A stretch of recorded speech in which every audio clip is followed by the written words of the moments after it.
తాగిచ్చి డబ్బులు ఇచ్చి మా ఆఫీస్ మీద పంపించి దాడి చేపిస్తున్నారు. ఇది మంచి పద్ధతి కాదు. ఇంకొకసారి ఇలా కానీ జరిగితే చర్యగా ప్రతి చర్యగా మేమేం చేయాలి మేము కూడా చేసి చూపిస్తాం మీకు. ఎప్పుడు ఏ ప్రభుత్వంలో లేదు, మేము చెప్తూనే ఉన్నాం మొదటి నుంచి. ఇప్పుడు ఇదేంది, ఈ ఘోరం ఏంది? మా ఇల్లు పగలగొట్టి, మా శాసనసభ్యుల వారి ఇల్లు పగలగొట్టి మళ్ళీ మా మీదకే వచ్చి మేమేంది కేసు మా సార్ మీద కేసులు పెట్టి మళ్ళీ వాళ్ళకి మేమేం సారీ చెప్పేది? ప్రశాంతమ్మా, ఇది మీకు మంచి పద్ధతి కాదమ్మా. మీరు ఎందుకమ్మా ఇలా చేస్తున్నారు? మీరు మా ఇల్లు పగలు కొట్టించావు. మా సార్ ఇల్లు పగలు కొట్టించి మళ్ళీ నిన్న మా జగనన్న వచ్చిన తర్వాత మళ్ళీ లాఠీ చార్జ్ కూడా చేయించావు. మహిళలు లేదు, మగవాళ్ళు లేదు, ఎవరు లేదు, అందరినీ ఆడవాళ్ళని కూడా అసలు మగవాళ్ళతో సమానంగా కొట్టించారు. ఇది మంచి పద్ధతే కాదు మీకు. అందరికీ నమస్కారం. మేము ఒకటే చెప్తున్నాం, నల్లపురెడ్డి ప్రసన్న కుమార్ రెడ్డి ఇంటి మీద దాడి చేశారు. మేము దాడికి ప్రతి దాడి చేయలేక కాదు, చేస్తే మా సంస్కృతి మాకు నేర్పించిన పెద్దలు ఇది మంచి పద్ధతి కాదని చెప్పారు. ఎవరు నియోజకవర్గంలో ఎప్పుడూ జరగల.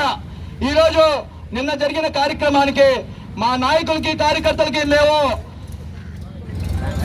ధన్యవాదాలు చెప్పాలని మేము ప్రెస్ మీట్ పెడితే ఈరోజు తెలుగుదేశానికి సంబంధించిన అందరూ చాలా మందిని ఈరోజు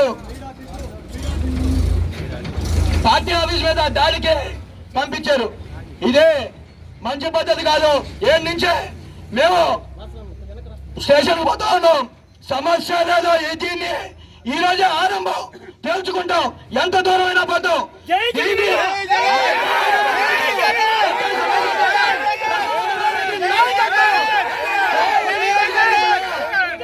కోవూరు నియోజకవర్గంలో ఎన్నో సంవత్సరాలు చేసిన వాళ్ళు కూడా ఎప్పుడూ ఈ విధంగా చేయాల. బూతులు ఇట్లా నీకు ఎప్పుడూ డబ్బుతో రాజకీయాలు చేయాల. ఈ రోజు కోవూరు నియోజకవర్గ ప్రజల్ని రెచ్చగొడుతున్నారు. వైఎస్ఆర్ కాంగ్రెస్ పార్టీ అభిమానుల్ని కార్యకర్తల్ని అణిచివేయాలని చూస్తున్నారు. సమస్య లేదు. నుంచి మేము నేరుగా పోలీస్ స్టేషన్కి వెళ్ళి అంబేద్కర్ గారికి మరియు పోలీస్ డిపార్ట్మెంట్ వారికి మేము ఈ రోజు రిప్రజెంటేషన్ ఇస్తాం. దీన్ని ఇప్పుడు అక్కడే కూర్చుంటాం. మాకు న్యాయం జరిగే వరకు, కోవూరు నియోజకవర్గ ప్రజలు శాంతంగా ఉండేంత వరకు ఈ పోరాటం ఆగదని చెప్పి తెలియజేసుకుంటూ మేము పోలీస్